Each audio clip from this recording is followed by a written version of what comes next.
We begin today's lecture with something known as the electronic structure of atoms.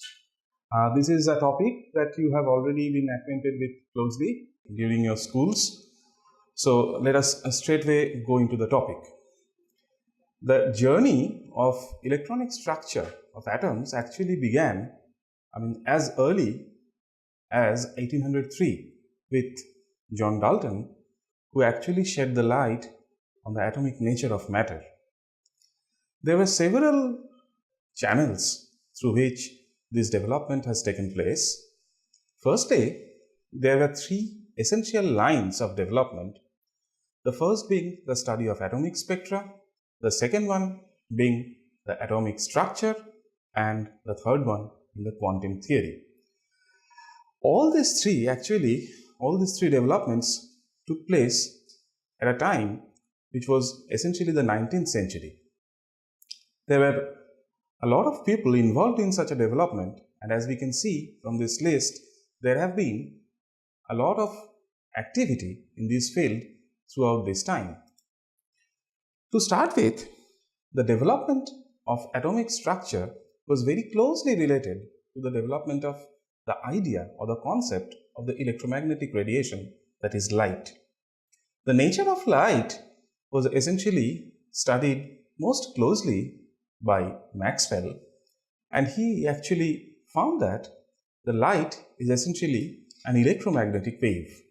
As we can see that this electromagnetic wave, we will go into the details of it, has a periodic nature of oscillation of two kinds of fields.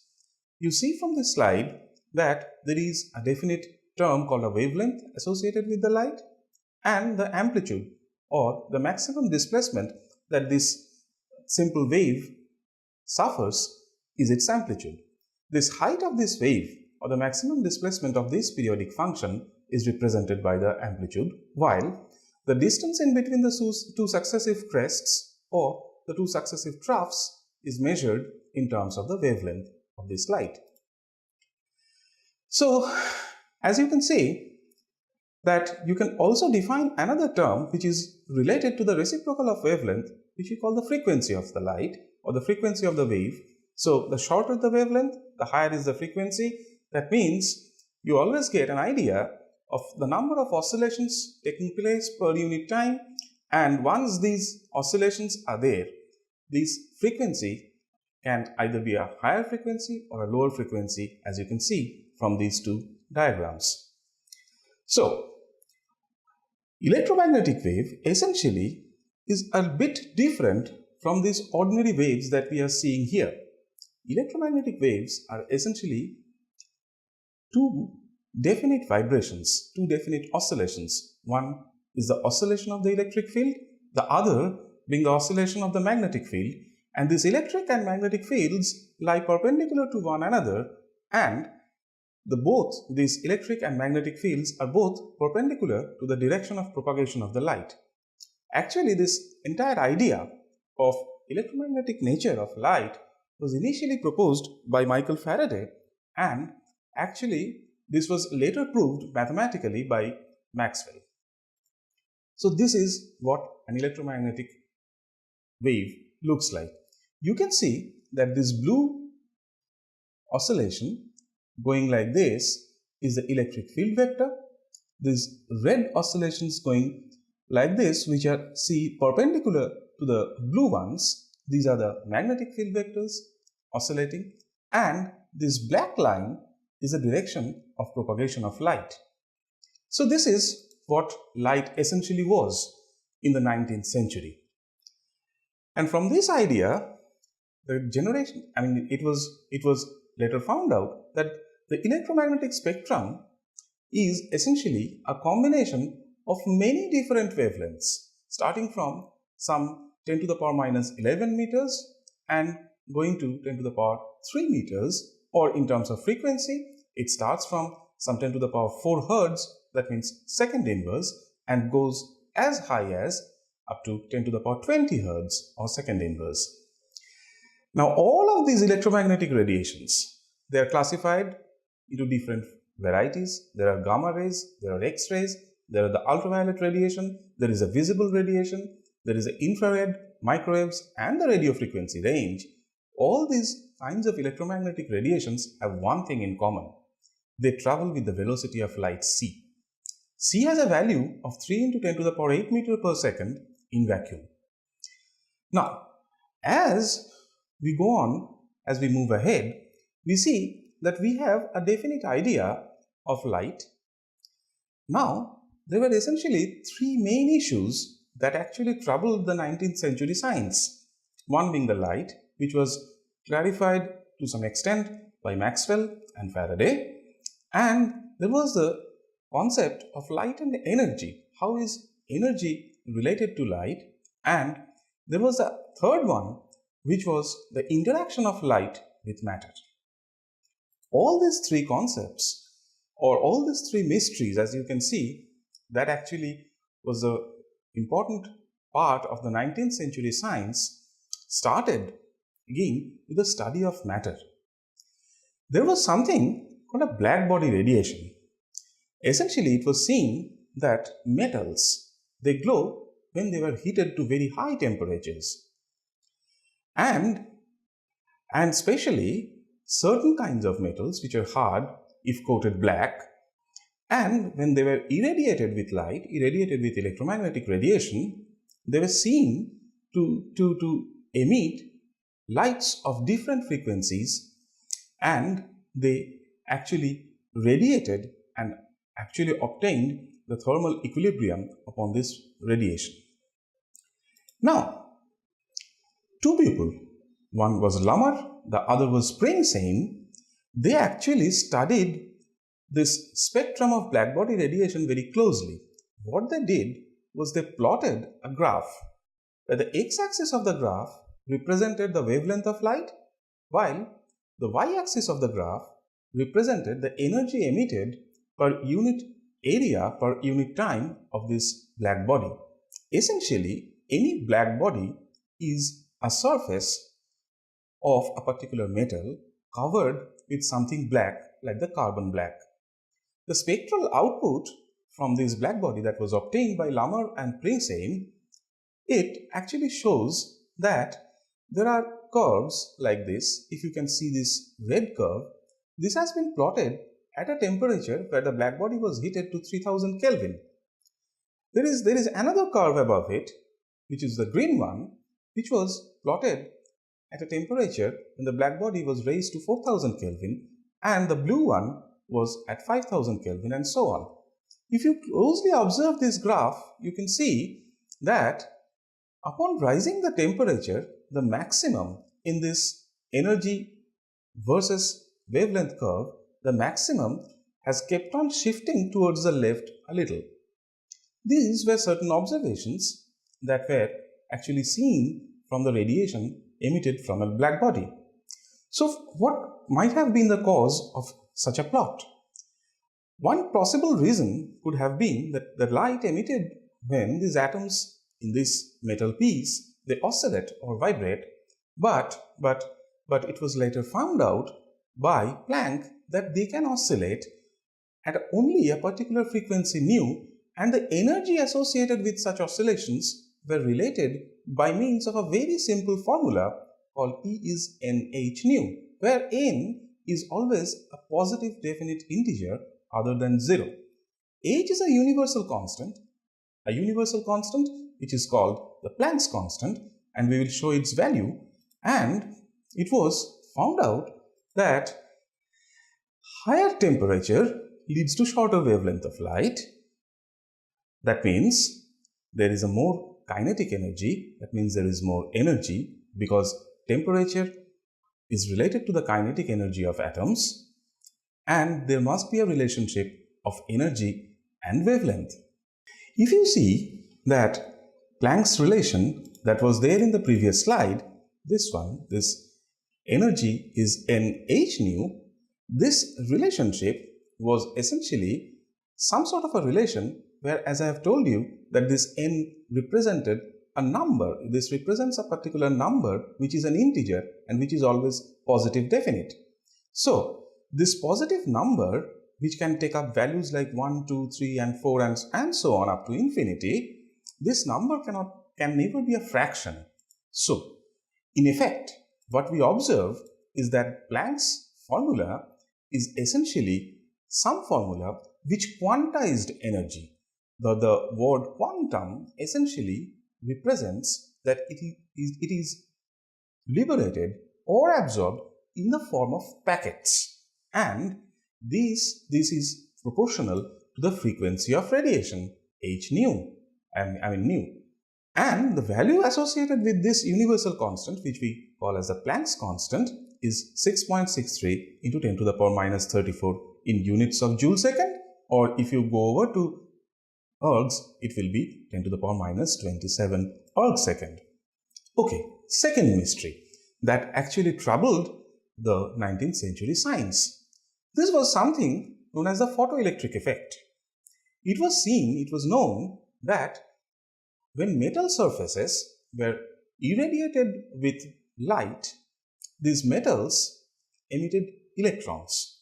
These electrons were known as the photoelectrons. And this was roughly the setup of the photoelectric effect. There was an evacuated tube, maybe made of something like quartz. There was the positive terminal, and here was the metal surface, which was the negative terminal. And somewhere here, there was a light source, and this light actually was allowed to fall on this metal surface, and people could see that there is a current in this current indicator. Now, if this was the case, I have a more schematic diagram of the same.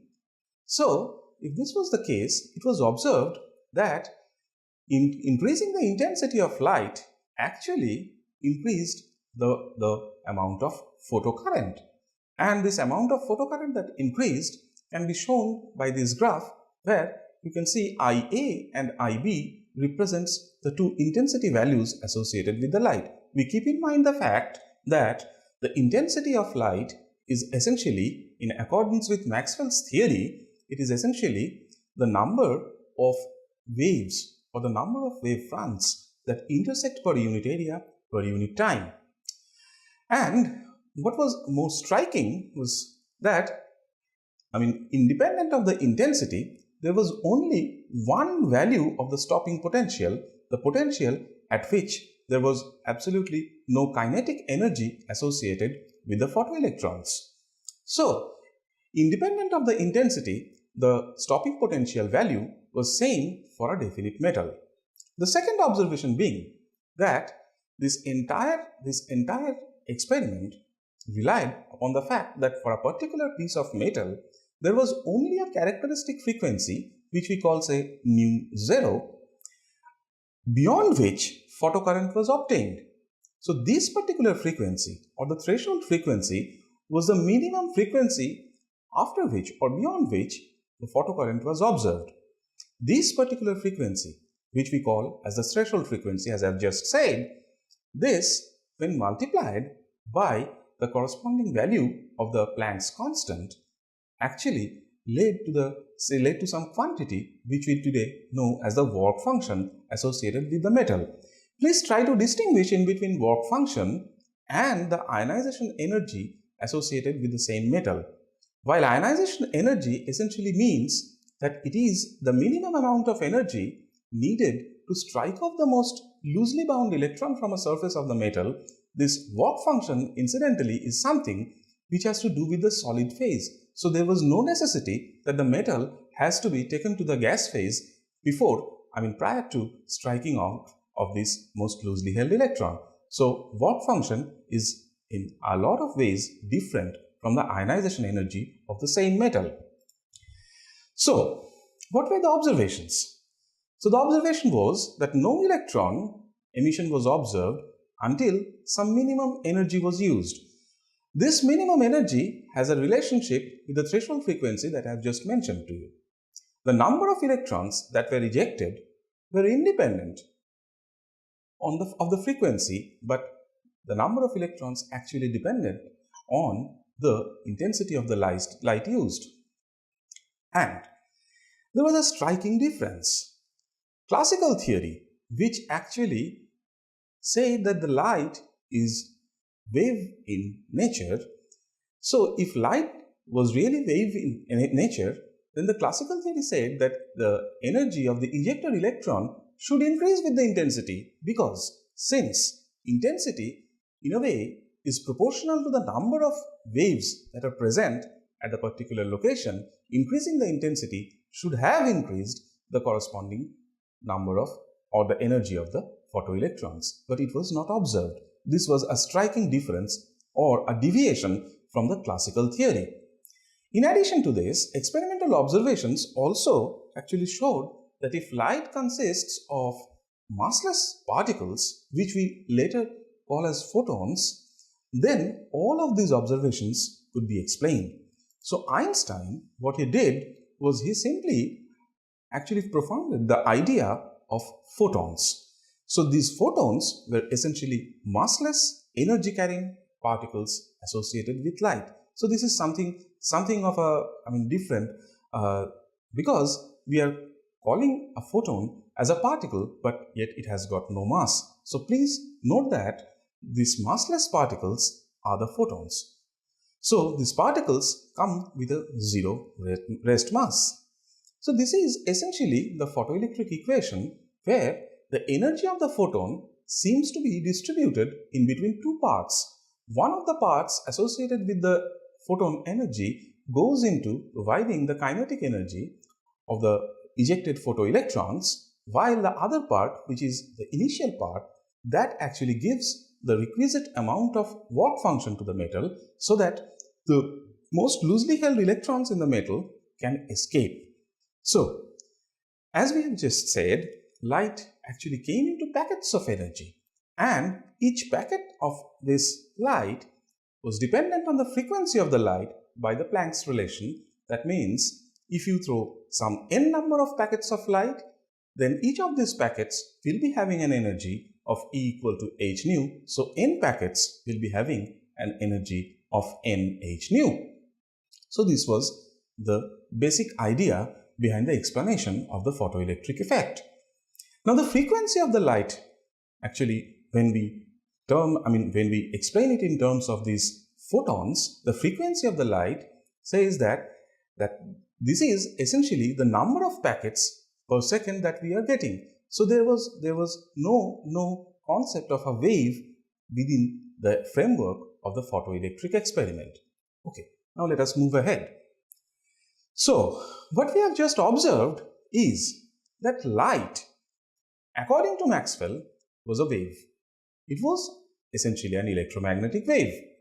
However, according to Einstein's explanation of the photoelectric effect, for which Einstein got the Nobel Prize, was actually saying that light is essentially particle-like and it has got photons, which are massless particles bearing energy. The interesting point was that from Maxwell's theory, one could have related the velocity of light by means of this simple equation, where the velocity of light in vacuum c was related to the wavelength lambda and the frequency nu of light by means of c is equal to nu lambda. While Einstein, who proposed an explanation for the photoelectric effect, related the energy associated with these photons in terms of the universal constant, which we call as the Planck's constant h, whose value I've just shown you, and in terms of the frequency of light mu as this.